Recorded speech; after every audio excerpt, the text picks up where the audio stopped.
Saya terakhir ketemu Pak Rudi ini mungkin udah sekitar hampir 4 tahun ya Pak Rudi ya. Masya Allah, kemarin tiba-tiba dikabarkan lagi. Dan saya bersyukur sekali pada malam hari ini bisa menyempatkan waktu untuk bisa membersamai rekan-rekan semua dari Kapau, dari yang lain-lain ya, saya nggak bisa sebutkan gitu, dan kita bisa bertemu, bertatap muka, bersharing. Saya juga sambil belajar dan kita mengambil yang baik segala sesuatunya, dan itu menjadi khususnya pengupgrade skill buat diri saya pribadi khususnya, dan buat teman-teman semua. Jadi saya malam hari ini kita akan sama-sama tukar pendapat ya, kita sharing agar saya juga dapat pemasukan, input apa-apa yang kurang diperbaiki buat diri kita secara knowledge dan pengetahuan, dan teman-teman juga sama seperti itu. Baik, materinya menarik, manajemen perjalanan pendakian. Kalau bahasa manajemen perjalanan itu udah kompleks banget. Hampir semua kegiatan pendakian, mungkin di sini ada senior-senior gitu ya, ada orang tua kita, ada sepuh-sepuh. Bahasa manajemen perjalanan itu hampir setiap pertemuan, setiap edukasi, setiap training alam terbuka, outdoor, itu selalu masuk itu kegiatan yang namanya bahasan materi tentang manajemen perjalanan. Pasti ya, banyak yang kita berulang dan sebagainya. Dan juga mungkin di antara di sini juga banyak yang baru juga pengen tahu apa itu manajemen perjalanan. Tapi umumnya ketika kita mengenal dan kita tahu belajar tentang manajemen perjalanan itu lebih kepada hal-hal yang bersifat teknis. Ya, bagaimana mengatur packingan, bagaimana mengatur logistik, bagaimana kita mengatur waktu perjalanan, sejauh mana perjalanan itu akan kita capai, di mana ROP-nya, manajemen seperti apa. Itu teknikal. Hampir semua pembahasan semua tentang hal-hal berkaitan dengan manajemen perjalanan itu teknis sekali. Nah, kali ini mungkin saya akan sharing yang tidak, ya, kita akan bahas dari perspektif lain bahwa manajemen perjalanan itu sangat luas sekali. Sangat luas sekali. Karena bahasa manajemen perjalanan pendakian ini berkesinambungan dengan semua manajemen perjalanan. Baik eksplorasi, ekspedisi, misi, pencarian, dan sebagainya itu sama. Ya. Pola-polanya sama. Prinsip-prinsipnya dasarnya sama. Ketika kita menerapkan itu dalam sebuah manajemen perjalanan kita, dalam menjatuh tujuan, itu kemudian bisa kita gunakan di setiap kegiatan kita. Nah, ini harus kita ketahui bahwa dalam manajemen perjalanan itu bukan cuma teknis, ada aspek psikologi, ada fisiologi, biologisnya, dan ada knowledge-nya gitu. Nah, ini kadang hal-hal yang kayak begini nih kita tidak pernah tahu, gitu ya. Mungkin saya sedikit menyingkat sambil kita persiapan. Kan berkaitan dengan perjalanan besok, kita mau naik hiking ya. Kita mau hiking besok ya, Jana. Jadi hiking itu perjalanan pendakian trekking ya, atau mendaki, atau long march, atau proses perjalanan mencapai satu tujuan. Saya mungkin mau ngambil dulu karena berhubungan dengan sekarang kondisi kita nih pada malam hari ini ya. Betapa banyak dalam proses manajemen perjalanan, aspek yang biasa kita lupakan adalah manajemen diri, self management. Banyak kita melengkapi segala macam perlengkapan kita, banyak perbekalan kita, dan lain-lain segala macam yang melengkapi semua kebutuhan kita, tapi kita melupakan apa yang namanya self management. Bagaimana cara kita memberikan kesempatan tubuh kita untuk ada proses penyesuaian diri, penyesuaian tubuh secara fisiologis, tapi itu kita sama sekali tidak ketahui dan kita mengabaikan. Dalam proses perjalanan ini sangat penting karena menunjang keberhasilan kita mencapai ketujuan. Ya, contoh, banyak hal yang sangat diabaikan oleh kita para pegiat alam terbuka atau para pegiat kemanusiaan di lapangan pada saat operasi lapangan. Ya. Tubuh manusia ini luar biasa. Ya. Allah nih, Tuhan nih kasih tubuh kita tuh luar biasa. Dia bisa mengembang, dia bisa beradaptasi, dia bisa menyesuaikan suhu lingkungan, ya, tekanan, pressure, dan segala macam ada di alam terbuka ya, dengan caranya. Dan tubuh kita tuh bisa menyesuaikan dengan baik. Hanya saja kadang kita tidak pernah memberikan kesempatan tubuh kita untuk menjalankan proses penyesuaian gitu. Jadi ini yang sering diabaikan oleh para pegiat. Contohnya seperti apa ya, saya akan coba membreakdown cara-cara yang paling sederhana. Proses penyesuaian adaptasi tubuh, adaptating proses, atau biasa orang namanya aklimatisasi, bahasa gunungnya, bahasa kerennya gitu ya. Tapi kalau yang paling sederhana adalah proses penyesuaian. Tubuh kita tadi saya bilang luar biasa, dia bisa menyesuaikan suhu dan lingkungan. Bahkan kalau ada orang menyebut bahwa hujan, badai, kabut, dingin gitu ya, kemudian segala macam itu udah sahabat, ya betul, dia betul-betul bisa menjadi sahabat sama kita. Asal kita tahu caranya bagaimana menyesuaikan dan mengembangkan tubuh kita menyesuaikan dengan alam terbuka. Contoh, ada yang dingin nggak malam ini? Dingin. Dingin. Ada. Kita mulai dengan bab dingin nih, ya, karena ini berkaitan dengan aktivitas kita. Dingin. Ada yang tahu nggak fungsi jaketnya apa? Fungsi jaket itu apa? Menghangatkan tubuh. Fungsi jaket adalah menghangatkan tubuh. Ketika ada teman kita membeli jaket, ya, ketika dia banyak memberi jaket gitu, walaupun dengan harga yang mahal sekalipun, dengan harga yang bermerek sekalipun, tapi ketika dia mengabaikan fungsi jaket, dia tidak tahu fungsi jaket sebenarnya, maka fungsi jaket itu tidak berguna. Yang ada hanya sebatas apa? Fashion dan aksesoris, tapi fungsinya dia tidak dapatkan. Karena apa? Karena dia tidak tahu bagaimana memfungsikan jaket dan bagaimana dia tidak tahu bagaimana menyesuaikan tubuh kita menggunakan jaket itu seperti apa. Ya. Jadi kalau dalam dingin itu harus dilatih. Ini banyak dari kita ini masih baru ya, atau buat yang sudah biasa dalam alam terbuka juga sama. Dingin itu ketika kita masuk dalam suatu wilayah menentukan perjalanan, ya, dengan suhu, dengan lokasi, dengan lingkungan ketinggian tertentu yang suhunya tentunya lebih dingin dari di rumah. Ya. Ketika kita tiba sampai misalkan katakan di sini di Pasir Renggit nih, di Sukhoi, berikan waktu, berikan jeda, biarkan tubuh kita ini berkembang, menyesuaikan diadaptasi tubuhnya dengan dingin, dengan suhu. Karena tubuh kita ini punya alarm, dia punya toleransi yang sangat luar biasa. Gue dingin nih. Ya. Ini baru dalam tahap yang biasa banget. Kalau dalam bencana nih, kalau dalam hal sebagainya itu bukan cuma dingin tapi segala macam suhu tuh. Segala macam tekanan, bahkan dalam keadaan survival misalnya. Nah, ketika dalam keadaan dingin misalnya, kita sampai nih, dingin. Terima aja. Terima dinginnya nih. Dirasain. Misalnya dengan kaos lengan pendek gitu ya, kita merasakan. Selama tubuh kita bisa menerima dan merasakan dingin ini sebagai rasa dingin yang alami, tubuh kita bisa mentoleransi itu, rasakan dinginnya. Nanti dalam fase waktu tertentu, dalam beberapa menit tertentu, dalam waktu tertentu, itu akan menjadi dingin ini menjadi rasa yang biasa, Pak. Biasa. Biarin aja. Kayak jaket, kayak kaos kuting kayak gitu. Terus kita beraktivitas di situ ya, beraktivitas, di ngobrol, di masak, segala macam. Rasakan itu. Rasakan penyesuaian tubuh ini berkembang dengan pori-pori segala macamnya. Nah, ketika dia berjalan, kemudian suhu lebih meningkat dari sebelumnya, ya, lebih ekstrim lagi misalnya, lebih turun lagi derajatnya misalnya, lebih berasa dingin lagi. Rasakan aja dulu. Kira-kira alarm pikiran kita ini masih bisa menolak nggak? Artinya gini, dingin banget nih, tapi masih toleransi nih tubuh kita. Ya, masih bisa ngobrol Pak Rudi nih. Kita masih, ayo kita ngobrol, ngobrol terus dinginnya tuh memang dingin, tapi masih enjoy kita. Biarkan tuh. Biarkan kita memberikan akses tubuh kita tuh menyesuaikan. Toleransinya itu dimaksimalkan. Sampai betul-betul pikiran kita mengatakan pada, dingin bro, dingin banget nih. Baru jaket digunakan. Kira-kira ketika dengan kondisi kayak gitu, jaket digunakan, berasa nggak fungsi jaket? Ya. Itu fungsi jaket memfungsikan, menghangatkan tubuh pada saat yang dibutuhkan. Bayangan ketika kita memangkas semua proses itu nih, kita dipangkas nih ya dari awal, banyak teman-teman kita kayak gitu ya. Dari Bogor udah pakai jaket tuh. Dari stasiun. Udah panas-panasan pakai jaket gitu kan. Di jalan ada penyesuaian, ada perubahan suhu, dia merasakan ada perubahan suhu tuh. Sampai tiba di tempat, dia udah jaketan kan. Berasa dingin enggak? Berasa dingin. Padahal jaketan. Temennya biasa-biasa aja tuh pakai kaos. Ketika suhunya semakin dingin, dia udah pakai jaket nih. Tapi kok dia masih merasa dingin? Ada nggak yang pakai jaket merasa dingin? Ada. Jaketnya tipis tapi. Jaketnya tipis. Pakai double, akhirnya jaketnya di double nih.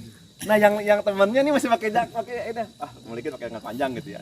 Cukup dia pakai lengan panjang, dia sudah bisa menyesuaikan segala macam gitu, masih bisa beraktivitas, masih bisa masak.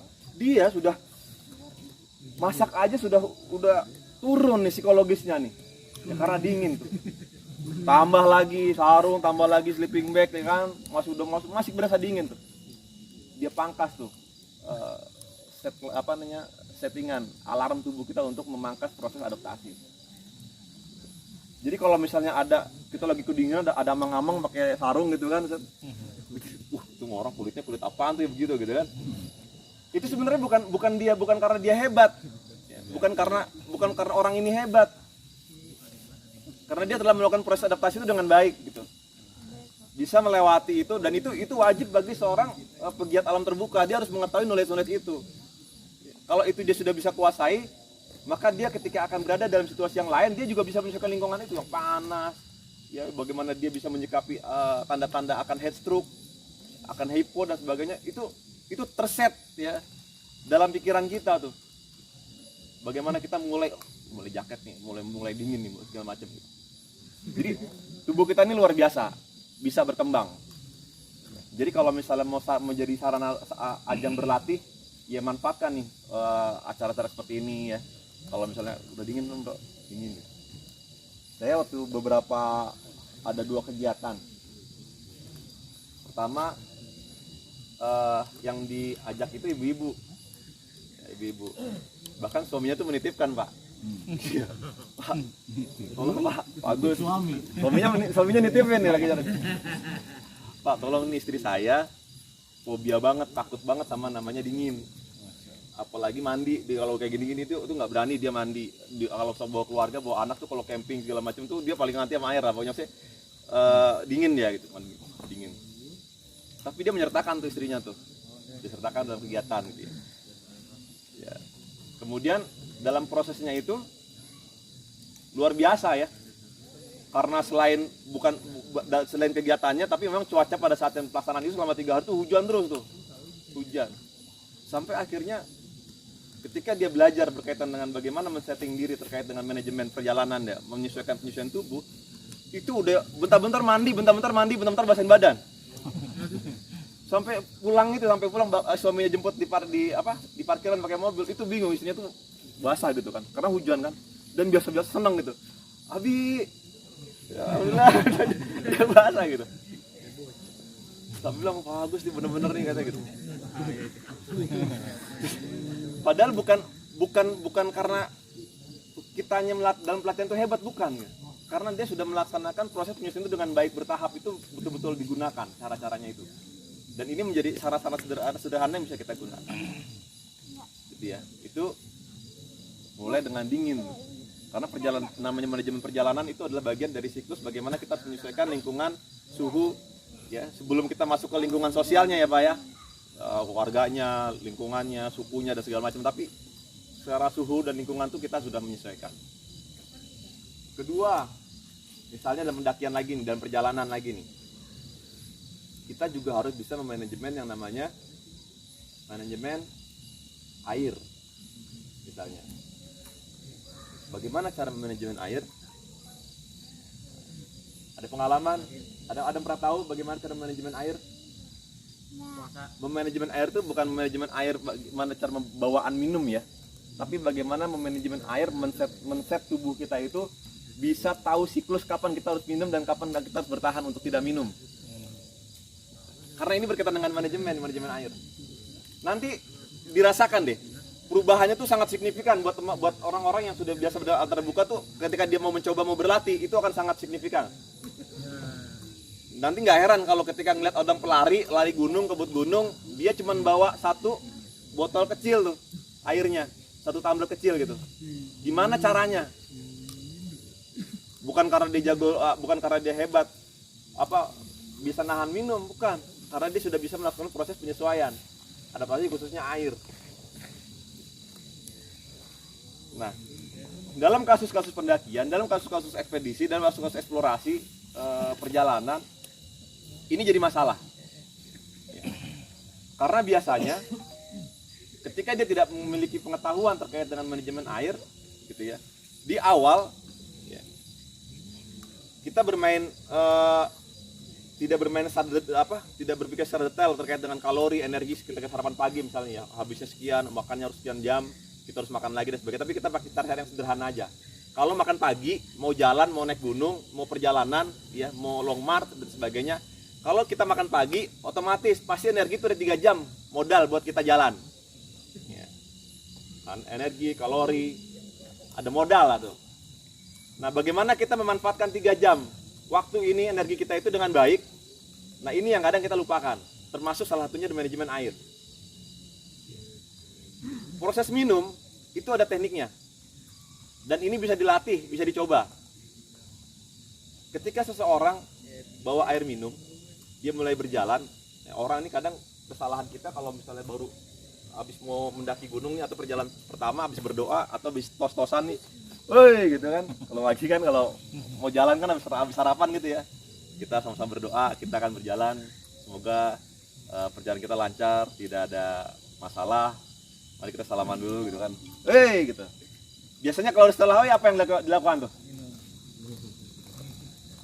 Biasanya Foto. cicilan kan?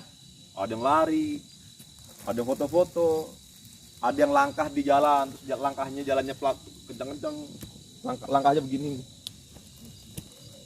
Ya. Ada yang ya gagah lah, pokoknya gagah kan, udah pakai carrier, pakai. Ada yang sampai bunyi tuh gitu kan. Ada yang bentar-bentar motor di sini, bentar jalan. Dia nggak sadar tuh. Ada yang berisik tuh ngomong, wah apa bahasanya, bahasa kotornya, mulut segala macam keluar semua tuh dari awal. Dia nggak sadar tuh. Proses padahal starting awal itu dalam proses pendakian dan perjalanan itu adalah di starting awal tuh. Ada di starting awalnya. Dan banyak orang kita nggak sadar bahwa proses starting awal di mana tubuh itu penyesuaian diri terhadap lingkungan itu dipangkas sama dia dengan aktivitas kegiatan seperti tadi. Makanya energinya habis di awal. Ya, muntah. Makanya kalau baru jalan tuh udah kayak gitu tiba-tiba ada yang kunang-kunang, ada yang muntah, ada yang puyeng, ada yang kemudian kayaknya berat gitu. Padahal baru di 15 menit awal ya, 30 menit. Banyak ya, pasti banyak yang pernah bertemu dengan case-case kayak gitu. Gitu ya. Ada yang merasa kayaknya berat banget jalan gitu. Nah, ini dia tidak melakukan proses penyesuaian tuh. Padahal idealnya adalah ketika kita mulai start perjalanan, hindari yang namanya aktivitas yang membuang-buang energi.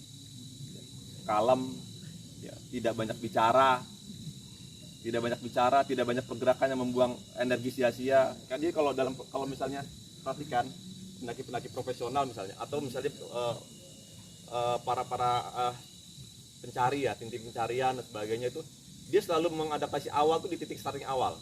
Jadi ketika mulai jalan awal itu jalannya tuh pelan, konstan, tapi naik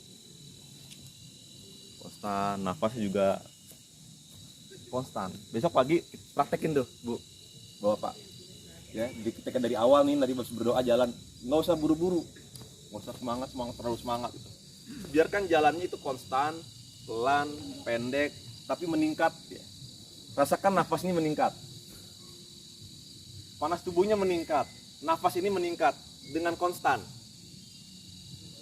sampai kemudian merasa nanti akan merasakan tubuh kita tuh berasa namanya nafas ini menjadi enak, walaupun sudah panas, walaupun sudah tapi terasa konstan, panas kita tuh bertahap naiknya. Tadi kemudian kalau ketika ada capek berhenti, lalu jalannya stabil. Nanti ketika sudah ada penyesuaian tubuh kita, nanti di fase-fase pertengahan itu nggak nyadar kalau langkah pelan itu kita tidak capek lagi. Sudah biasa tuh kita mau napak-napak ke tapakan-tapakan jalur itu menjadi biasa. Beda sama orang awal yang ketika di awal itu ketika berada di pertengahan dia sudah mulai berat itu. Napaknya sudah mulai berat, jauh-jauh juga sudah mulai berat. Sebentar, udah gitu berhenti ngerokok dulu lagi. Sedep banget kan? Dan itu permasalahan. Dan inilah proses, ini kita harus latih itu. Bagaimana cara kita memanfaatkan proses starting awal itu mengatur sekali kunci keberhasilan kita sampai kepada tujuan. Ya. Jadi kalau misal di awal tuh kondisi kayak begitu. Saya juga pernah bawa suatu rombongan gitu ya. Ini satu orang usianya 65. Perokoknya perokok berat. Udah gitu timnya itu, ini karena kantor ya, perusahaan ya, kalau perusahaan kantor gitu. Timnya itu, ini gede, alat putri, jalur gede, biasa putri gitu. Ketika dia mendaki, baru dari awal bawah ke atas gitu kan, itu payah sekali lah. Jalannya payah banget gitu. Teman-temannya, timnya, sampai ngomong begini, karena kan saya mendampingi banget itu, yang bapak-bapak itu ya, udah 65 tahun usianya. Pak, kalau memang dia jadi beban, turunin aja gitu. Kalau dia berat udah aja Pak, dibawa turun aja gitu. Sampai teman-temannya sendiri tuh yang biasa ini ya, itu nggak memotivasi gitu Pak. Padahal itu adalah edukasi yang paling bagus ketika sudah dari si bapak ini punya motivasi yang bagus. Nanti ya, ini saya lengkapin ya, nanti masuk ke dari sisi psikologinya. Dia punya motivasi yang bagus untuk mau sampai ke tujuan gitu, sampai ke gede tuh. Dia membela-belakan waktu segala macam, punya tujuan, punya mimpi yang besar, dia pengen sampai ke gede gitu. Kemudian ketika sampai di lokasi, dia ya evaluasinya banyak banget terhadap dirinya dia gitu. Yang berat, yang merokok berat segala macam gitu kan, di jalan yang payahnya berasa sekali. Tapi saya memberikan stimulus sama dia. Pak, konstan Pak. Konstan, Bapak tenang aja, Bapak ini nggak akan pingsan, saya bilang gitu. Ya, Bapak pelan-pelan saja, ada saya. Kalaupun kita capek, kita pulang. Kalau misalnya Bapak mampu, kita jalankan pelan-pelan. Kalau Bapak haus, kita berhenti. Kalau Bapak lapar, kita makan. Kita jalan pelan-pelan. Itu terus jalan. Jual 3 langkah, pegangan pohon. Sampai begitu napasnya Pak. Terus konstan tuh, jalan pelan-pelan gitu ya. 1, 2, 3. Itu tim-timnya sudah naik duluan sampai di pos 3. Tapi ketika proses adaptasi itu berjalan, ada perubahan yang dia rasakan. Saya udah nyampaikan itu di awal. Saya cuma bilang, Bapak silakan buktikan. Ya. Lakukan proses adaptasi ini berjalan, karena walaupun Bapak usia sudah 65 tahun, tapi tubuh Bapak itu bisa berproses. Dan kita akan buktikan. Masuk ke pos 2, itu kan udah lumayan ya. Itu nafasnya yang tadinya sudah payah sekali, itu sudah bisa napak dia. Tangannya udah bisa begini nih. Terus gini ya, naik lagi untuk jalan gini. Sampai pas masuk pos 3 sudah stabil, nafasnya sudah stabil. Keringatnya sudah banjir, sudah tidak ada keringatnya lagi, sudah biasa. Panas tubuhnya sudah keluar, sudah bagus gitu. Ketika masuk ke pos 3, itu orang semua nyorakin. Wah, pada sambil digendong-gendong, Pak. Wah, nyampe juga gitu kan. Dan dari pos 3 sampai ke puncak, dia duluan, Pak. Ini ceritanya real banget ini. Dia cerita duluan. Bahkan beberapa tim yang teman kantornya itu sampainya sore malah. Hampir menjelang malam tuh sama saya gitu ya. Ketimpang jauh gitu karena waktunya udah payah dia justru malah. Kebalik. Nah, itulah tubuh dalam berproses ketika kita tidak memanfaatkan dalam proses perjalanan itu, kita mengabaikan namanya proses adaptasi. Nah, minum sama Pak. Air juga sama begitu. Itu harus dilatih. Kita punya bagaimana cara melatih tubuh kita untuk minum, memanage air. Gimana cara latihannya? Cara latihannya adalah ketika dalam perjalanan, latih. Kita mau setel berapa menit? Bikin kesepakatan sama tubuh kita, bikin kesepakatan sama pikiran kita. Saya mau minum 15 menit. Gitu ya. Misalnya tubuh kita gemuk, ada peserta pendakian itu tubuhnya badannya besar gitu ya. Jadi langkahnya itu memang berat gitu, napasnya berat gitu kan. Tapi saya mau latihan Pak, saya 15 menit nggak minum gitu. Jangan pelan gitu. Oke. Capek. Yaudah, bungkuk. Ambil napas, bungkuk. Terus jalan lagi, dia nggak minum. Pokoknya dia saya akan minum 15 menit. Jalan. Setelah 15 menit, Pak, 15 menit minum. Dan minumnya pun tidak gluk, cukup menyelesaikan dahaganya. Ya. Cukup menyelesaikan dahaganya. Gluk. Udah enakan badannya, udah. Ayo kita jalan lagi. 15 menit kemudian rasa hausnya tidak seperti yang tadi awal. Meskipun dia mau minum, Pak, udah 15 menit, masih berasa haus nggak? Nggak begitu sih. Ya udah, serah mau minum nggak? Ntar aja dah, gitu. Mulai tuh proses adaptasi berjalan dengan bagus. Coba bayangin, tubuh kita baru jalan, baru sampai atas di sini nih, ya, baru sampai sini lah kita jalan dari sini, duduk lari nih, minum, gluk, baru 3 menit atau 5 menit misalnya jalan. Sugesti tubuh kita itu akan nagih secara tidak langsung. Mensiklusnya seperti itu. Setiap 5 menit berikutnya itu berasa kayaknya aus, kayaknya berasa pengennya minum, kayaknya berasa tubuh kita tuh kayaknya udah payah dan pengennya minum aja. Baru 5 menit, baru udah gluk, udah seger banget tuh. Jalan 5 menit lagi kayaknya aus nih, minum lagi. Itu karena kita men-setting awalnya tuh seperti itu siklusnya. Jadi nagih tubuh kita nih, maunya minum aja. Akhirnya kita bayangin ketika prosesnya kita dalam proses adaptasi, panas tubuh kita sedang naik, diguyur terus minumnya. Kira-kira apa yang terjadi? Drop kan? Banyakan minum di awal, terus dia drop tubuhnya. Itu adalah kasus-kasus karena memang kesalahan dalam proses manajemen diri, baik logistik segala macamnya. Seperti itu. Nah ini berpengaruh nih. Itulah yang kemudian berpengaruh bagaimana proses perjalanan manajemen perjalanan itu bisa berjalan dengan baik. Ya, kita kenali dulu dengan proses tubuh kita. Dari cara jalan, cara starting, dan memanfaatkan di starting awal itu adalah waktu yang paling baik dalam proses tubuh kita. Termasuk pada malam hari ini nih. Ya.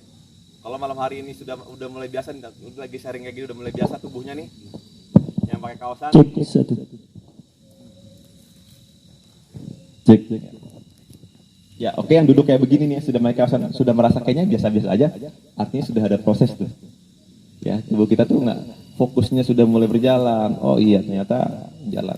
Paling nanti akan berasa lagi dingin ketika sudah mulai malam, menjelang 12:30. Ya, karena apa? Karena energi psikologi pikiran kita sudah menurun, sudah tidak ada fokus lagi dan yang kita tuju untuk masak, untuk bicara, untuk memperhatikan, ya, untuk pergerakan, ya, lebih banyak istirahat dan suhunya menaik.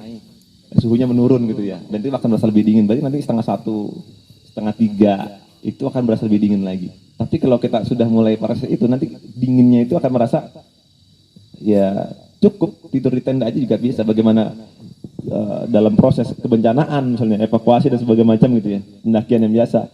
Ya teman-teman tuh kayak apa pelatih tadi pagi ya, tadi sore ya, Mang De, yang hanya berbivak.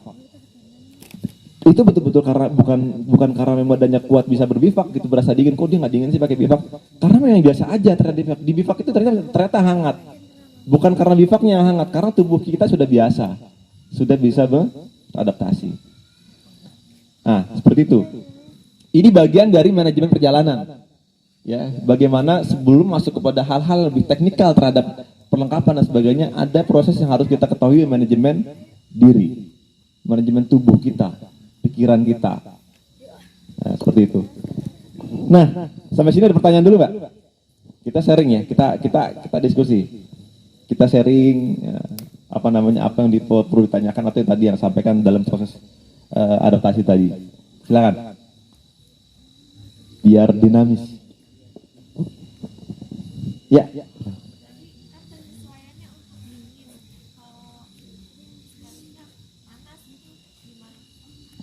Iya. Kalau untuk dingin tadi kita menyesuaikan ya. Kalau panas bagaimana? Kalau panas penyesuaiannya berbeda. Ya, kalau panas karena impactnya langsung dia ke heat stroke ya, ke hyperthermia. Ya. Kalau panas yang paling bisa memungkinkan adalah kita harus tahu dulu batas tubuh kita maksimal menerima panas ya.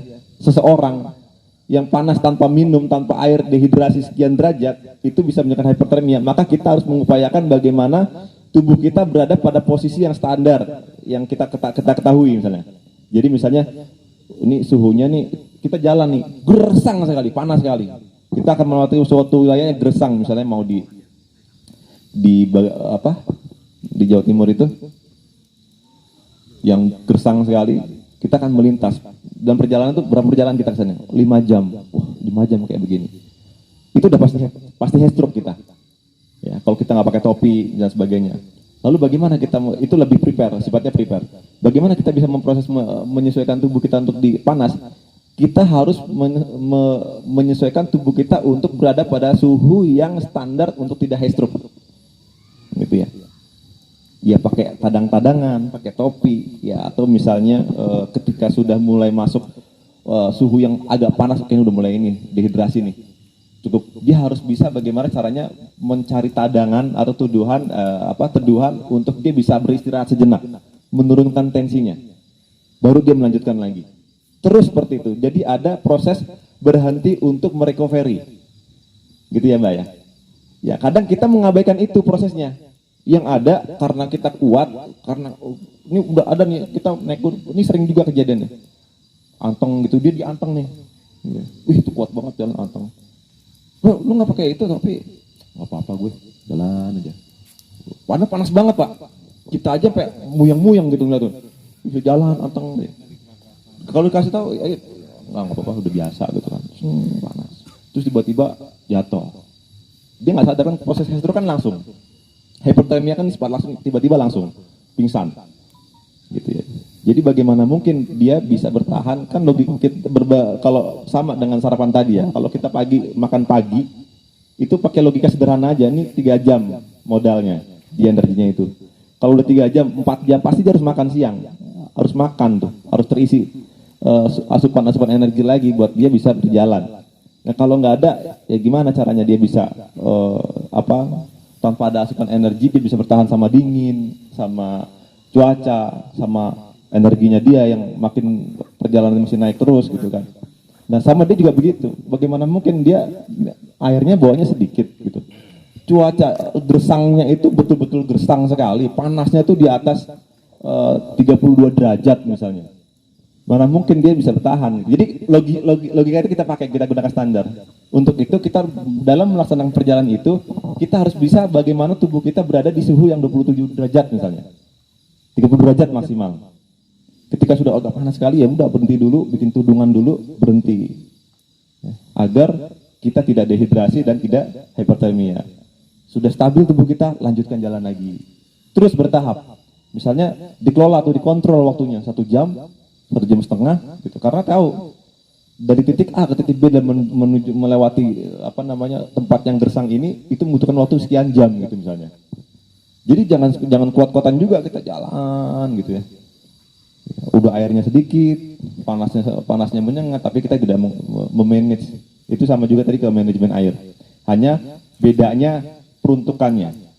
Ya kalau yang ini pendakian sifatnya berbeda dengan tadi ya karena di suhu yang panas. Sebaliknya, maka prosesnya adalah kita melatih tubuh kita agar bisa terbiasa dengan air minum dan kebutuhan minum dengan tubuh kita. Tapi kalau suhu yang di padang pasir atau gurun atau lain sebagainya, itu kebutuhannya adalah bagaimana kita terhindar dari hipertermia. Jadi seperti itu ini persiapannya. Ini pertanyaan bagus. Ada lagi? Ya.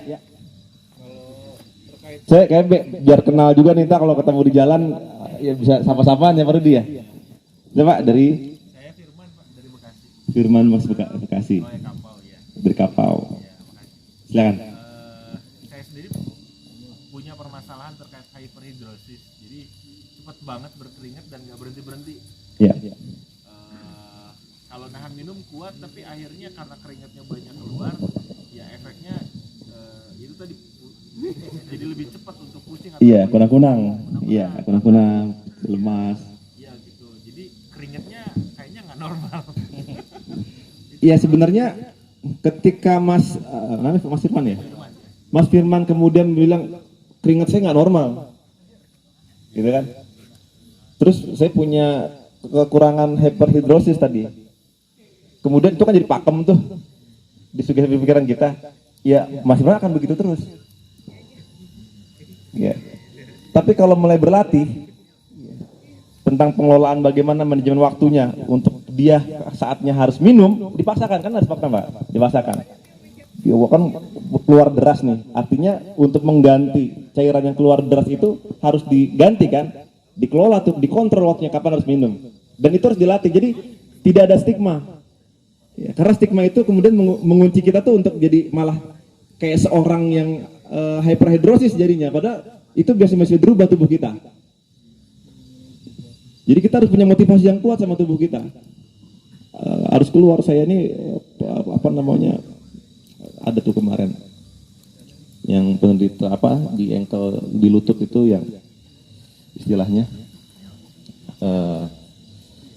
radang sendi ya, gitu. Sama, kalau dia saya udah nggak bisa ini apa, sudah tidak bisa jalan jauh Pak, mendaki karena saya punya radang sendi seperti itu gitu. Padahal punya keinginan gitu. Nah, ketika dia sudah menjat itu berhenti pensiun gitu ya, tidak mencoba lagi. Padahal ternyata masih dicoba lagi, dia bertahap ya, dengan tahapan-tahapan yang sederhana, dia mencoba lagi dengan kontrol waktu di latihan, tidak terlalu berat. Karena sebelumnya kan semua kan dihajar Pak, mau naik kemana dihajar semua. Proses kontrolnya itu tidak ada, manajemen dia buat berlatih tidak ada, jadi tidak menyesuaikan tubuh kita itu untuk berlatih itu nggak ada. Nah, orang yang semakin berlatih sama lah, orang yang sudah patah, yang sudah rusak tubuhnya, ketika dia proses recovery, dia bertahan, dia terapi, dilatih terus dia itu tetap stabil lagi kan. Jadi itulah tubuh kita juga sama seperti itu. Jadi tinggal pengelolaannya kita, apalagi berkaitan dengan manajemen perjalanan itu luar biasa. Ya, tugas-tugas berat lapangan tuh apalagi seorang pegiat alam terbuka itu luar biasa. Kita dituntut untuk bisa menyelesaikan masalah alam terbuka itu ya dengan cara adalah bagaimana ketika masuk di situ kita bisa pertama kali adalah menyesuaikan lingkungan. Seperti itu. Ya, ketika saya kemarin di Lumajang sama ya. Kebetulan di ring 1 sama Zeni. Kita pakai radar rescue gitu. Itu luar biasa. Bagaimana kita bekerja dengan seismograf yang tidak berhenti, dan penampakan visualnya di awal, visualnya yang harus dilihat oleh mata ya, dan kita tidak bisa lebih dari 2 jam, dan cuacanya panas gitu. Waktu, tenaga kita itu luar biasa. Itu banyak yang sudah datang ke sana itu pulang karena tidak kuat dengan kondisional seperti itu. Ya karena tidak, lagi-lagi dia tidak mempersiapkan, tidak melakukan proses adaptasi di sana. Bahwa medan yang akan kita datangi dan kita ada di sana itu seperti itu. Nah itu akan balik, besok juga sama nih, ke Kawah Ratu kan, tingkatnya Kawah Ratu. Buat orang-orang yang bisa Kawah Ratu ini, itu lari, atau cuma berapa menit. Tapi buat sebagian dari kita besok, itu kayaknya sulit sekali. Tapi coba nanti besok dilatih. Proses yang tadi saya sampaikan tuh coba ya, proses dilatih. Nah, dari ketiga tadi proses tubuh, ada satu hal yang paling dasar Pak, Ibu sekalian, dalam proses perjalanan. Yang pertama kali, ya seharusnya tadi kan dari aspek psikologis, kemudian fisiologis tubuh, ya biologisnya, kemudian knowledge-nya. Nah, yang paling pertama itu justru pertama adalah aspek psikologis, yaitu ketika kita mau melaksanakan pendakian, ketika kita mau melaksanakan perjalanan, mau bawa orang, kita mau mendaki dengan tim, mau melaksanakan misi pencarian, mau melaksanakan eksplorasi, ekspedisi, dan lain sebagainya. Yang paling utama dasar untuk dilakukan dalam proses manajemen perjalanan adalah menanamkan perspektif positif dalam tubuh kita, dalam diri kita. Positif mental attitude. Itu dasarnya awalnya itu. Bukan masuk kepada ranah bagaimana kita membawa barang, menyiapkan perlengkapan, perbekalan, dan sebagainya.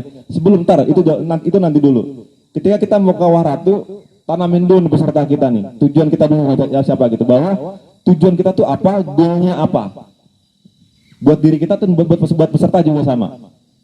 Itu maksudnya gimana? Maksudnya adalah ketika dari awal kita sudah menentukan, mengunci tujuan kita untuk berpikir positif tentang tujuan kita, goal akhir kita, maka nanti ketika kita sudah masuk dalam perjalanan, sudah masuk dalam kegiatan, itu nanti secara tidak langsung ketika dia berbenturan dengan situasi yang tidak terkendali lah, situasi yang tidak di luar dugaan gitu. Motivasi awalnya, tujuan awalnya yang sudah yang positif tadi itu membentuk mental. Ya. Beda sama orang ketika dari awal dia ikut mau pergi ke sini tidak ada motivasi apa-apa, ngikut. Ya. Ketika dia terjadi dengan sesuatu dengan dirinya, ya dia akan menjadi orang yang tahu dalam positif mental attitude itu dalam dunia survival, orang yang dia punya mental positif yang baik. Ketika dia tiba-tiba berada dalam situasi tekanan, penuh dengan tekanan, survival harus bertahan hidup di sana, di saat semua orang sudah tidak ada dan hanya diri sendiri dengan penuh tekanan tadi, ya itu hanya 80% orang yang selamat ketika dia punya mental dan pikiran positif yang baik. Ya. yang dia punya 50% ya, dia punya 50% pengenalan tentang ilmu, tapi dia tidak punya mental yang baik, itu kecenderungannya 50%. Karena apa? Dia lebih mengikuti orang lain, ngikut kemana? Ya pokoknya ikut sama Pak Ruby aja deh, ya ngikutin aja. Dari awal tidak punya konsep dan tidak punya tujuan dan mental yang baik. Dan yang 20% apa yang selamat adalah yang dia tidak tahu apa-apa. Bukan dia mau ada kasusistik ya, dia juga tidak tahu dia datang di sini mau apa, bukan cuma ikut aja. Seperti itu. Nah, positif mental attitude ini penting. Ya, misalnya contoh, saya mau naik ke Gunung Gede, kita pakai yang simpel-simpel aja. Kita mau naik ke Gunung Gede. Motivasi saya mau naik ke Gunung Gede itu adalah saya akan menambah knowledge pengetahuan saya tentang alam terbuka. Kedua, saya ingin belajar. Ketiga, saya ingin berlatih terhadap tubuh saya. Keempat, saya ingin mendapat wawasan dengan tubuh saya. Kelima, perjalanan saya itu mau ibadah karena saya mau rela, ya, mau bertafakur alam misalnya. Itu kan sih Pak, itu disebutkan, tapi itu secara Psikologis tuh mengunci pikiran-pikiran positif kita tuh dalam kepala kita tuh, dalam tubuh kita. Goal tujuan akhirnya udah dapat tuh, goal tujuan akhirnya. Jadi ketika dia tiba-tiba di tengah-tengah dia capek, dia ankle ya, dia cedera dan segala macam, dia punya usaha tuh. Wah, gimana cara nggak ngerepotin orang? Dia punya semangat untuk, wah, gue harus bisa selamat nih, gue harus bisa turun nih. Gimana caranya nih, gue harus bisa sampai nih. Ketika temannya memotivasi, udah dikit lagi, wah, gue harus sampai nih, sedikit lagi nih, gue pasti bisa nih. Ada dorongan semangat, gitu. Ada motivasi yang kuat gitu dari awal. Karena tujuannya sudah terkunci di awal, tujuan baiknya. Beda sama orang yang tidak punya tujuan apa-apa, ketika dia terjadi segala sesuatu, dia akan bingung. Akan, wah, bergantung sama orang lain. Kecenderungannya pulang. Kecenderungannya tidak selamat. Kecenderungannya tuh kayaknya berat sekali. Kemudian ketika itu terjadi, seorang yang punya menanamkan dari awal tujuannya gitu, tujuan untuk berkegiatan. Gimana caranya? Yaitu pertama, misalnya bagaimana cara melatihnya, kita menguatkan mental kita menjadi baik gitu ya. Pikiran kita positif. Pertama adalah confident. Kita harus percaya diri, melatih percaya diri kita. Kedua, udah kurangin tuh yang namanya bahasa-bahasa toksik. Di alam terbuka ini, kalimat-kalimat toksik itu mempengaruhi, sangat mempengaruhi. Bahasa-bahasa kotor, kalimat-kalimat kotor misalnya dari mulut kita, wah, itu sangat mempengaruhi. Secara tidak sangat mempengaruhi. Mempengaruhi psikologi kita, mempengaruhi orang lain gitu ya. Tapi kalau kita biasa dengan orang-orang yang memang baik secara mentalnya, secara positif, cara berpikir, itu getaran ya, pikirannya dia itu betul-betul bisa menular sampai kepada kita, sehingga kita juga termotivasi gitu untuk bisa sampai ke tujuan. Ketika dia sudah dari awal sudah menentukan tujuannya, awal dari perspektif positif segala macam sudah mantap, baru masuk tuh. Gimana, bisa mau ikut nggak? Ikut bang, gede, itu mantep banget ikutnya gitu. Karena udah tahu tujuannya itu mau ngapain. Ada pertanyaan lagi? Sambil kita sharing. Nah, kemudian baru knowledge, pengetahuan terkait dengan manajemen manajerialnya itu sendiri. Manajerial lebih kepada tata kelola. Tata kelola pada saat perjalanan yang kita siapkan, yaitu berkaitan dengan perlengkapan, berkaitan dengan perbekalan, berkaitan dengan waktu dan sebagainya. Dari kesemua tadi ya, ada satu yang paling berperan penting dalam semua rangkaian perjalanan rencana-rencana kita, yang itu namanya disebut ROP atau rundown biasanya disebut ya. Kalau rundown itu biasa gambaran global, tapi kalau ROP bahasanya kayak rencana operasi perjalanan, itu lebih mendetail ya. Jam sekian jam 4.00 sampai jam 6.00 saya makan pagi, jam 6.00 sampai dengan pukul 7 saya sudah dalam keadaan itu, PIC-nya siapa. Kalau dari rumah nih, dari stasiun misalnya pukul 9 sampai dengan pukul 10.00 tronton sudah dia, itu orangnya siapa, sampai di sini jam berapa, itu lebih detail. Itu juga sama, itu sangat berperan dalam proses manajemen perjalanan, sehingga terukur. Kalau dalam proses navigasi darat ataupun dalam proses navigasi, kita bisa ngelihat nih, nggak mungkin jalan dari sini ke sini itu, lihat dong ada berapa kontur kalau di dalam peta ya. Tiga kan kata kalau kita bikin kalau bikin rundown kan kadang kita enak tuh. Udah jam 9 sampai 10, jam 11 makan siang gitu. Nggak mungkin logisnya jam 9 sampai jam 10 perjalanan dari A ke B, sedangkan kalau ngeliat dari peta nih misalnya konturnya kayak begitu. Nggak logis jalan segitu cuma 2 jam gitu. Itu kan nggak mungkin. Jadi hal-hal yang berkaitan itu bisa kita rinci dan kita breakdown untuk membuat skema perjalanan yang sangat logis. Oh nggak mungkin gitu, berarti kita jangan berhenti di sana, kita harus berdiri di sini karena ini tanjakan nih. Gitu. Di sana nggak ada angkot, misalnya di sana dan sebagainya, itu lebih kepada perjalanan. Baru masuk kepada perbekalannya, perlengkapannya. Perlengkapan juga sama seperti itu. Nggak semua dibawa rombong gitu kan, udah kayak mau apa? Ketika sudah selesai acara, wow beras masih ada seberapa kilo gitu, mie masih banyak dan sebagainya, itu menjadi mubazir tuh, tidak terukur. Nah, proses manajemen perjalanan juga sama mengatur terkait dengan perbekalan. Dihitung pagi. Kita kalau makan pagi apa aja sih? Ya, teh manis misalnya, atau yang kopi, berarti kopi saset 1 siapin. Apalagi telur misalnya, atau sosis 1. Beras kali makan itu kalau berapa ons ya? 1 kepelan nasi padang gitu kan, itu cukup beras segini kan. Itu untuk sekali makan. Berarti 3 kali makan berapa? Cukup satu pesek kiloan kan, yang kecil berasnya untuk 3 kali makan misalnya. Oh seratnya apa? Agar misalnya, masukkan agar, bikin 1 paket makan pagi. Jadi ketika mau sarapan pagi udah keluarin tuh. Oh ini makan pagi saya mau pagi itu telur sama ini udah disiapin bahan-bahannya, Indomie misalnya. Siang mau makan apa, mau kayak sayur asam udah disiapin paketannya pakai plastik tuh. Per paket-paket. Tinggal nasinya kalau pakai grup, pakai regu, collab semua. Mana nasi ente? Nih nasi, so, sekali kumpulin jadi menu bersama, ambil nasinya, lauknya kan berbeda-beda kita kesukaannya. Keluarin paketnya masing-masing. Jadi harapan makan pertama. Berapa lama perjalanan kita? 3 hari, lebihkan 1 paket untuk emergency. Jadi ketika selesai nggak mubazir, menu kita dapat, energi kita dapat, seratnya dapat, ya segala macam dapat gitu. Nah kadang kita segala macam dibungkus semua tuh dalam 1 tas tuh. Sarden masuk, ini masuk gitu kan, kita udah bungkus, yang lain juga sama. Pas di collab bingung yang masak siapa kan? Keluar semua kan? Udah keluar semua barang-barang tuh. Bingung udah malesnya gitu kan. Makan sore apa gitu, keluar paket. Ini buat perjalanan ya, buat perjalanan. Tapi kalau buat camping, buat acara gathering atau santai-santai sih itu sah saja, nggak ada masalah ya. Mau kita mau barbekyuan, mau bawa itu nggak ada masalah. Tapi kalau perjalanan, karena perjalanan itu lebih kepada efektivitas pergerakan kita. Jalan kita 2 hari nih, untuk dari sana ke titik A ke titik B itu 2 hari. Berarti kita butuh makan 6 kali makan. 6 paket, makan pagi, makan siang, makan sore, makan malam, pagi, siang, malam. Jedanya apa? Misalnya kurma disiapkan tuh. Jadi ketika waktu makan siang itu juga teratur.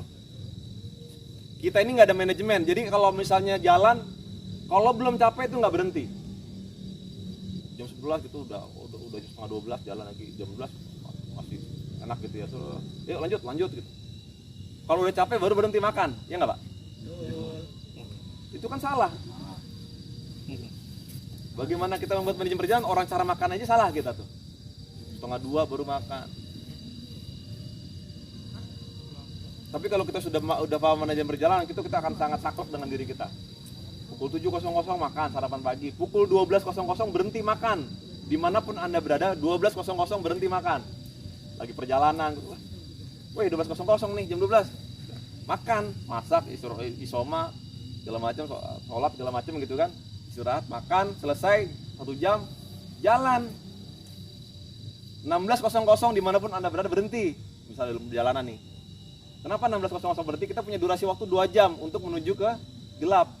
2 jam ini akan kita efektifkan untuk mencari segala sesuatu kelengkapan untuk kita menghadapi malam. Jangan udah capek, udah basah, capek, 4:30, jam 5, jam 5, 12, 5:30 baru dia berhenti tuh. bikin tenda segala macam, wah hipo katanya. Jadi manajemen tuh sudah di awal dari kita. 16.00 berhenti. Ya, bikin tenda, bikin perapian, nyiapin kompor, bikin kayu, bikin segala macam. Masak pukul 7.00 sudah selesai tuh, jam 8 ya evaluasi tuh mau bahas segala macam. Jam 9 atau jam 10.00 like off, berhenti, mati apa namanya? Tidur. Ya. Ini kalau perjalanan nih beda, kalau misalnya bukan dalam bahas ini ya, camping apa serial lah ya, tapi kalau dalam perjalanan pukul 10 jam 10 itu berhenti tidur.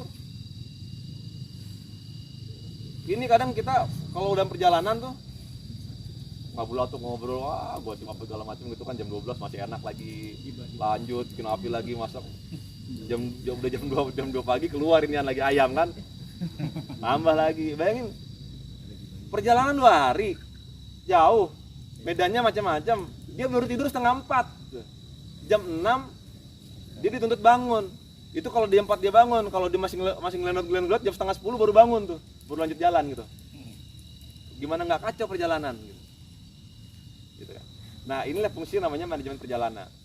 Jadi dia ada proses mendisiplinkan diri dan proses mendisiplinkan bagaimana kita konsisten dengan perjalanan kita. Jadi kalau misal besok sudah ada rundown, sudah ada rencana ke Kawah Ratu pukul berapa balik, itu namanya sudah ada low-nya ya.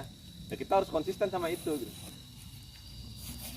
Jadi kalau ini terbiasa, nanti dalam kegiatan apapun kita akan mulai ada panggilan dalam diri kita ketika ada kegiatan tanpa disuruh, tanpa diminta, kayak tadi kan, ayo dong, sudah ini gitu kan, ayo kita gini, itu akan terus berulang tuh. Passion kita emang begitu, nanti akan, kalau kita tidak melatih itu akan terus-terusan dimanapun kita berada.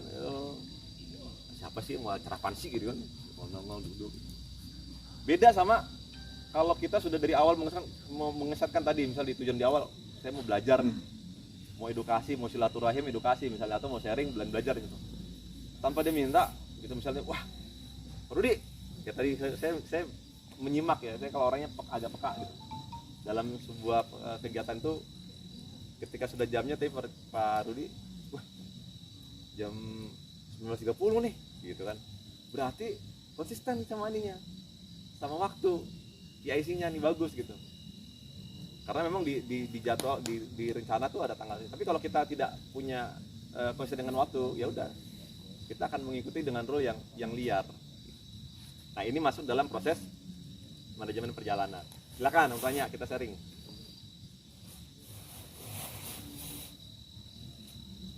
Kalau di kebencanaan itu lebih sadis lagi. Ya, kadang kita pulang capek lelah nih, sudah belum sempat berbersih, kita malam tuh harus evaluasi kadang jam 9 malam kita baru bisa rapat evaluasi tuh tentang operasi hari ini sampai jam 10 betul-betul kita tutup tidur. Jam 4 pagi kita sudah bangun subuh dan kita sudah apel lagi di pos kodal utama, apel pagi, rapat pagi gitu kan, jalan lagi, evakuasi segala macam, terus full day sampai kayak begitu. Dan itu memang jadi siklus yang mendisiplinkan diri kita, memang begitu kegiatan kita. Nah, hal-hal kayak gitu dilatihnya dari hal-hal yang kecil dari kegiatan pendakian. Seperti itu. Silakan, ada yang mau ditanyakan? Ya. Kembali ke adaptasi tadi di awal Pak. Nama. Oh, mohon maaf. Nama saya Abu Zar, dari remaja dari Pamulang. Remaja. Ini remaja nih sama Biasa. beda 10 tahun tapi. Kembali ke adaptasi tadi Pak Agus. Kapan atau apa sih tandanya kita sudah harus membatasi adaptasi itu? Nah, tadi kita mengadaptasi dengan dingin ya. Coba dulu berapa lama, tandanya kapan tuh bahwa kita harus mengakhiri dan harus pakai jaket agar nggak terkesan memaksa gitu. Iya. Gitu aja Pak. Ya nanti polanya, terbiasanya itu otomatis dalam pikir, nggak ada tandanya. Tapi kalau dalam proses berlatih, kan latihan nih, itu harus dipaksakan. Coba itu. Belum dingin, masih biasa gitu. Kemudian aktivitas nih mau ngapain nih di tenda misalnya, udah dingin banget nih. Tapi sebenarnya dinginnya masih bisa ditolerir gitu. Coba ngapain gitu ya. Jalankan, tidur. Balik ini gitu. Ntar kan udah berasa gitu kan. Dingin banget nih. Baru pakai sleeping bag dipakai. Itu proses berarti ya. Nanti kalau sudah terbiasa, Mas. Kalau sudah terbiasa itu udah nggak ada istilah kapan harus pakainya. Dia tidur aja kadang biasa lupa gitu. Dia bisa menyesuaikan sama seperti itu, dan ketika dia sudah memang dingin dia akan nyari sesuatu tuh. Dingin gitu, nyari selimut kan, nyari tas gitu buat ngibanin. Kira nyari rokok, Bang. Iya, bisa juga nyari. Jadi emang tergantung kebiasaan orang ya. Kebiasaan ketika dia mengangkat rokok, dia bisa keluar rokok gitu. Ada yang dia bangun tiba-tiba sadar dingin, ya banyak teman saya juga kayak gitu, dia keluar tenda nyolek-nyolekin bara api gitu kan, bara apinya udah mati gitu kan, nyolek-nyolekin, bukannya gitu doang aktivitasnya, tapi habis itu ya udah anteng gitu, berarti cara dia untuk berproses seperti itu, nggak selalu ketika dingin tuh berbeda-beda, tapi kalau sudah terbiasa ya sudah adaptasi. Nah, itu uniknya kita tuh kayak begitu.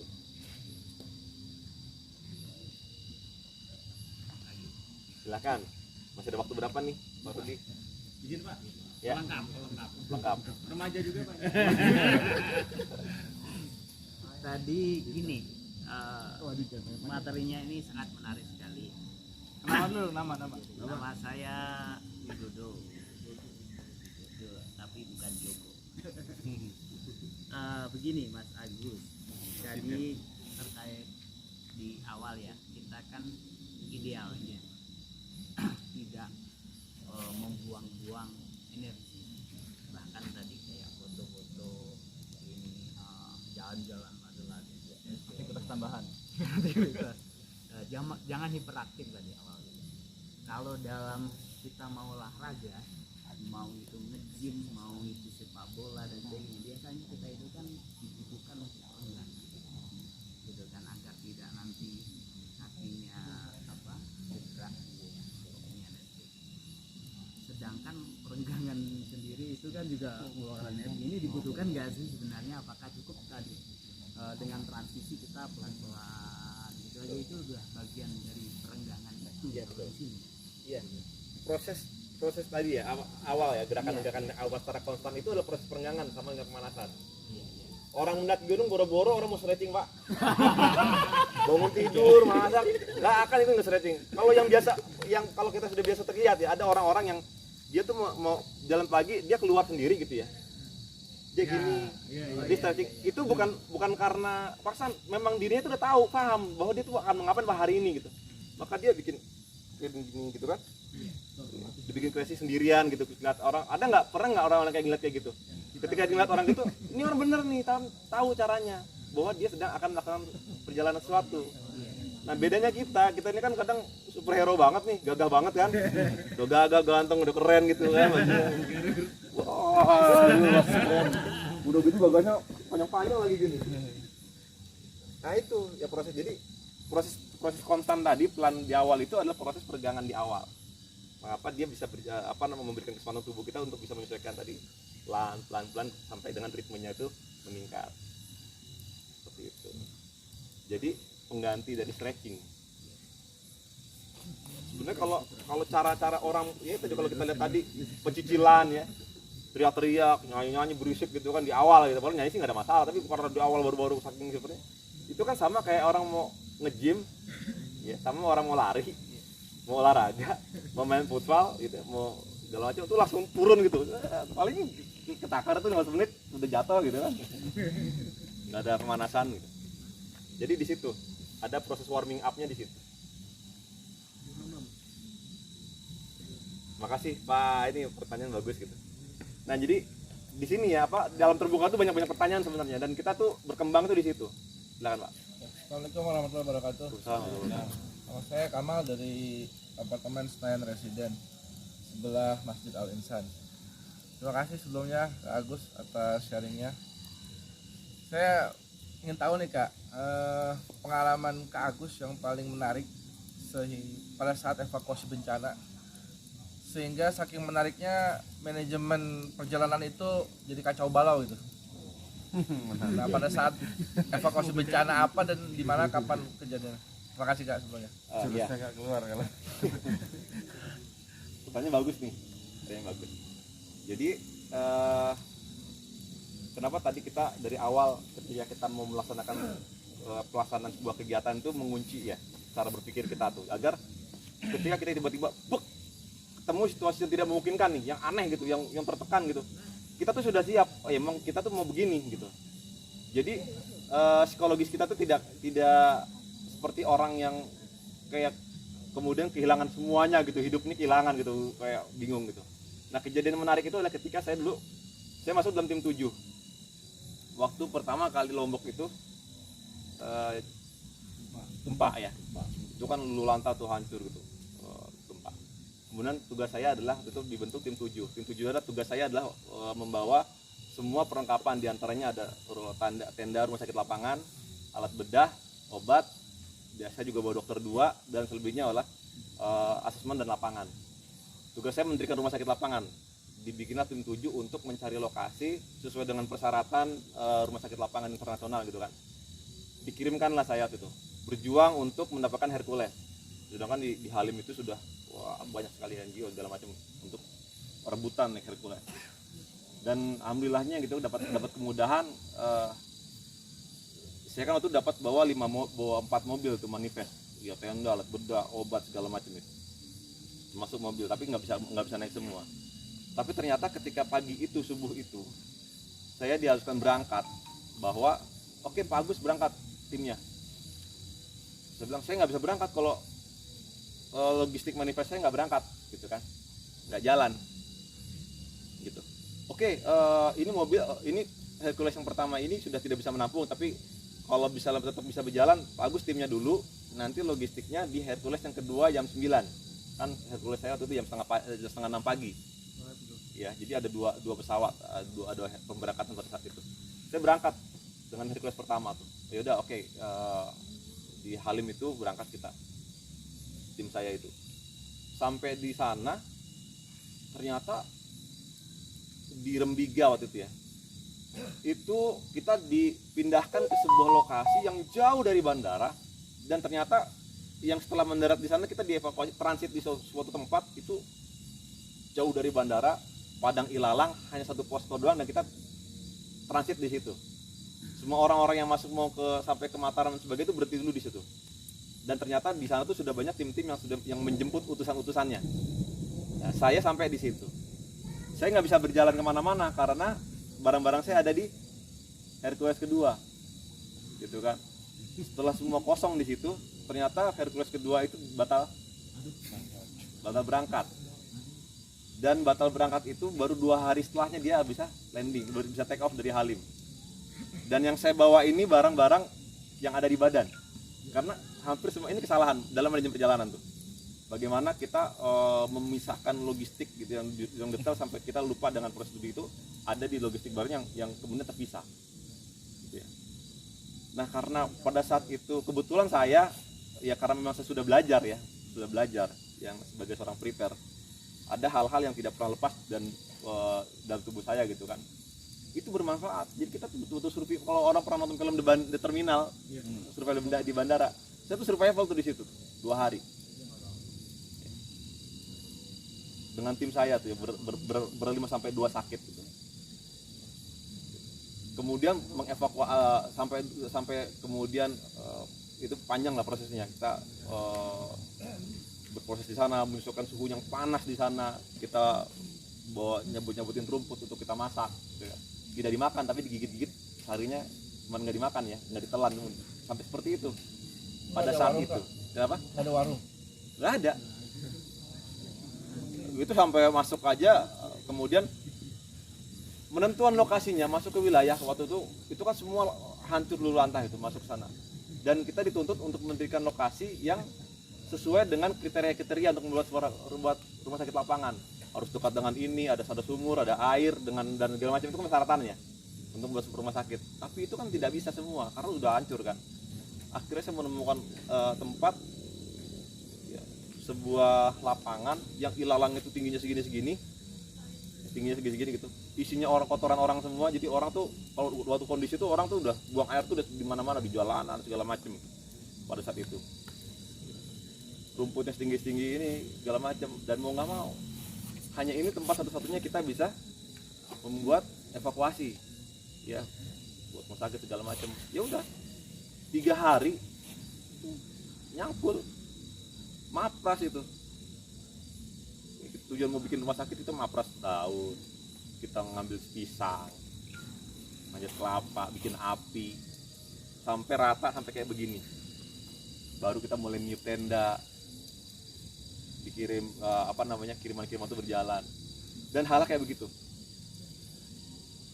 Dan itu terlatihnya dari aktivitas awal seperti ini, pendidikan di alam terbuka. Kita akan terbiasa ketika berada di situasi seperti itu.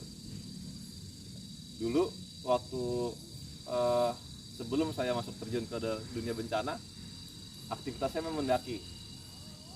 Kesenangan saya itu mendaki. Hampir semua kayak orang maniak ya. Punya duit sedikit naik gunung, punya duit naik sedikit, hampir habis waktu itu buat naik gunung. Kemana-mana tuh, di motivasinya tuh membuat pencapaian aja tuh dulu. Dan naik gunung dulu itu rasanya itu susah banget. Cuman buat ke Cermai aja tuh ribet banget gitu. Naik kereta, naik bisnya, nebeng mobil sayurnya gitu. Apalagi ke Semeru, Rinjani, zaman dulu tuh susah banget. Tapi semua perjalanan itu kan ternyata banyak kesulitan, banyak trouble, banyak masalah, ketemu penyakit. Itu banyak di alam terbuka tuh mengajarkan kita banyak hal. Sampai kemudian terakhir saya bertemu pada situasi bahwa setelah saya tua gitu, maksudnya sudah selesai lah, udah kerja gitu kan. Selesai kan aktivitas gunungnya kan? Selesai kan? Udah punya istri, udah punya anak, udah ribet lagi tuh ngurusan, udah buru-buru mau naik gunung. Udah. Kok saya mengevaluasi bahwa segala sesuatu yang banyak kita pelajari dulu di alam terbuka, latihan segala macam tuh kayaknya kok selesai. Alangkah baiknya kita semua yang knowledge yang kita dapatkan itu gimana caranya kok bisa bermanfaat buat kemanusiaan kan gitu. Akhirnya masuklah dengan motivasi itu tuh kita masuk terlibat dalam kebencanaan dengan nilai-nilai dasar dari hal-hal yang didapatkan dari alam terbuka seperti ini. Jadi ini sebenarnya bekal awal yang ternyata kita bisa jadi memanfaatkan kita di bekal yang akan datang. Ya kan seperti itu. Ini udah hujan, silakan Pak Rudi gimana mau kelanjutannya? Dilanjutkan ke tema masing-masing. Memang sudah habis juga. Terima kasih. Jadi terakhir sambil menutup, silahkan kepada teman-teman semua, dimanapun kita berada, jadikan diri kita ini bermanfaat, bukan cuma buat orang lain, tapi juga bermanfaat buat alam semesta, ya, buat tumbuhan, buat lingkungan dan semuanya dengan ilmu-ilmu kita, dengan knowledge yang kita miliki, dan kita juga bisa bermanfaat buat orang lain. Cukup itu, mudah-mudahan perjalanan besok ke Kawaratu lancar, tidak ada masalah. Diaplikasikan tadi materi-materi standar yang sederhana, mulai dari tenda nanti malam dan sebagainya.